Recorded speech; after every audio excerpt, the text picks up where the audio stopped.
Nikon S4522 ball bonder. This does not come with a work stage. I have our house work stage here. I'm going to put on here. It's a heated stage.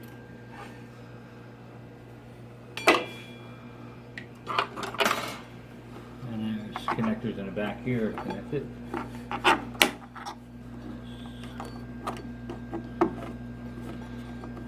That's your power to your heater, and this is your thermocouple.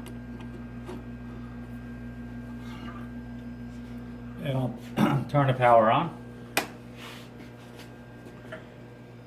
We have a temperature controller here we have set for 150, so we'll wait for that to reach 150. And while we're here, I'm going to explain a few things here. Up here is where you load your wire. We have a 2-inch spool of 1 mil gold wire. It's fed through the feed tube, down through the feed tube. Underneath the glass slide here, this is your tensioner. Put a little tension on the wire. Down to the eyelet here on the kicker. And then it comes down here to the, I'll open the clamps over here. This is a drag clamp here that'll seat your ball into your capillary. And then our clamps here for your wire. You can see they're open and closing. This is your capillary here, so the wire gets fed down through the capillary and out the bottom, and then a ball is formed on the tail. And this is your kicker to create your ball. We have a manipulator here to move around your stage.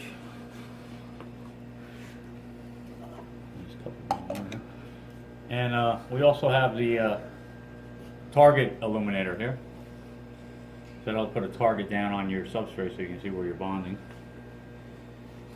Alright, the first thing I'll do is by hitting the left side button on the chessman, you'll see that the top light is flashing only.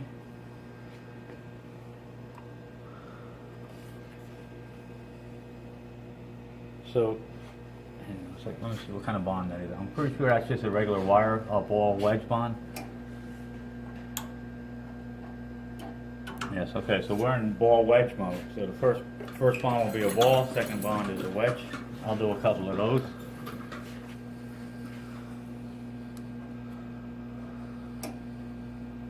We're at search 1. I'm pressing the right button on the chessman. That'll bring us down to search 1. And you can see your search settings for channel 1 and 2 are here. And when I release it, it'll make the bond 1. Now we're up at loop height, and that's adjustable here on the left side.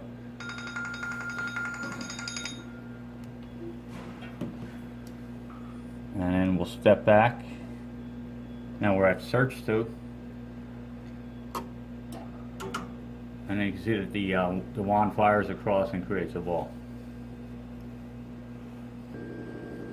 Okay, I'll do a couple more semi-automatic. You can see the switch is set to semi-automatic. I'll do a couple more bonds. Search 1, bond 1, so the ball bond was made. We're up at loop.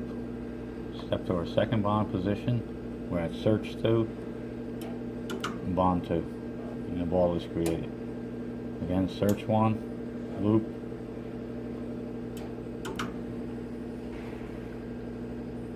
So just explaining over here, let's look to the left here. We got our loop adjustment, so that's in between bond 1 and 2.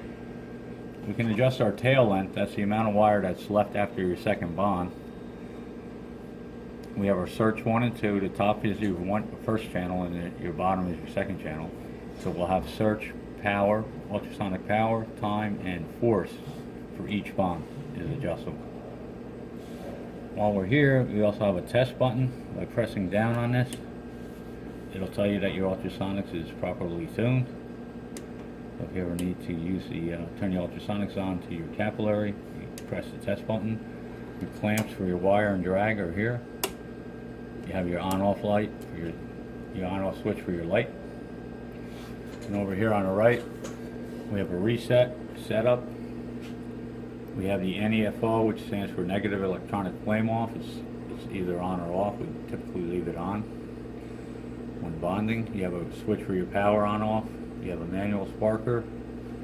You have a ball size adjust and your semi-automatic manual mode switch.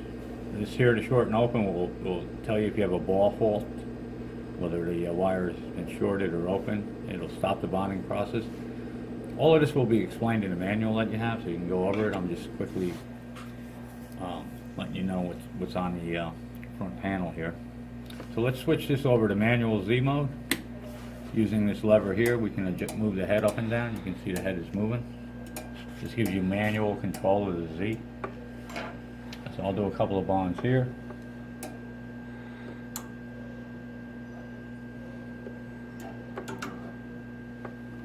As you can see here, we got the error of a short, so we're going to have to fix that. And what you can use, the way to fix that sometimes is, if the wires, you have a tail hanging there, you can bring the EFO wand over, and by using the manual spark, you can get it to spark.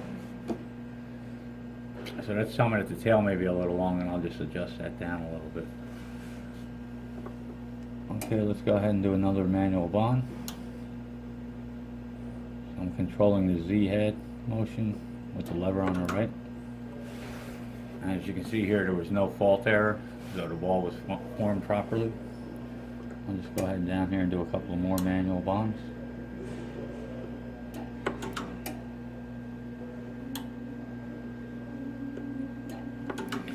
Just one other thing about the spotlight targeting. It's a little hard to see, but you can see that green light there.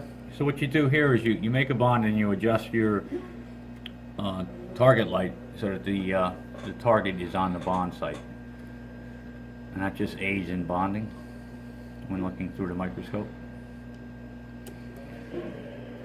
Okay, well, the last thing here is that I did say this can also do ball bonding and coining. I'll just demonstrate how to switch the modes. And in order to get to ball bonding, well, again, looking here, we can see that the one is flashing. That's telling us that we're in ball wedge mode. So in order to change it to ball bumping mode, I'm just going to press the reset button and hold down both buttons here on your chessman. I'm going to wait for the second light to go out.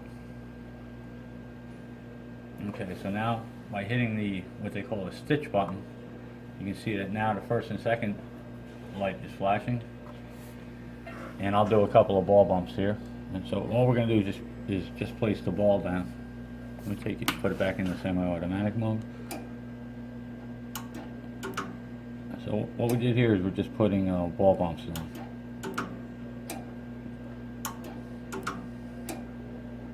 So it puts the ball down and creates another ball. Okay, and then quickly, just to explain what the third mode is by hitting the reset button and holding the stitch button, which is the left side button of the chessman.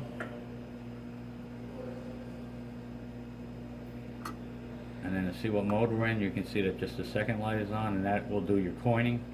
I don't have a tool for that right now, so we'll just leave this as is. I just want to explain how to change modes. Now to get back to your wedge mode, ball wedge mode, you would hit your reset and just hold your chessman button on your right side. To check what mode we're in, you press your stitch button, and you can see that the first channel is flashing only, so we're back to ball wedge, and I'll do a couple of ball wedge bonds here.